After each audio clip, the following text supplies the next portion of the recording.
Hi, Chris. Would you ever consider doing a Q&A with your wife? Dealing with family who may or may not support your choices can be tough. Just an idea, but it would be really interesting to hear how you both have navigated your choices over the years. Love you, brother. Happy New Year. Thanks, Matt. My wife does not. I mean, I would say it's probably no. Probably no. I would love for her to, but she has no interest in being on camera in the spotlight and any of that. So that's why we make a good team, because she's behind the scenes and I'm out front. But I can tell you, in the beginning, and if you haven't read my book, I hope you will, because I talk about this in Chris Beat Cancer. But yeah, in the beginning, it was very tough on our relationship because she didn't understand what I was doing, and I was trying to evangelize to her, which was causing a lot more tension and stress. And what the advice I give now, which is what I've learned from my experience, is that when you are changing your life, you're reading and researching and learning, and you're growing as a person and changing, don't worry about everybody around you.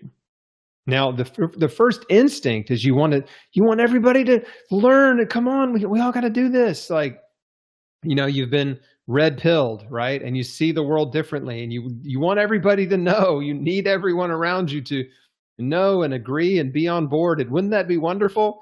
But the reality is most people around you don't care, don't want to know, aren't interested, are skeptical, won't believe you, won't read the books or articles you send them, etc. So you have to just say, okay, this is for me right now. This is just for me, and I need to focus on taking care of myself, changing my life, getting well, and just know that at some point in the future, once you accomplish your goal of healing and getting well, there will be people who find you, who come to you, reach out to you, asking for help that you will be able to help. And hopefully some of them will be people around you, right? Those people they're coming. But right now, like, don't worry about them. Like, focus on you. I mean, I waited 6.5 years before I went public with my cancer story. So you don't have to wait that long, but I encourage several years. I wouldn't try to be an influencer or an expert or, start a YouTube channel or I wouldn't do any of that. I would just learn, just buckle down, read as much as you can, take care of yourself, get well. And once you're a couple of years down the road, then, okay, start thinking about, do I want to try to help other people? And you just have to just accept that some people will never understand you, and you have to be okay with it.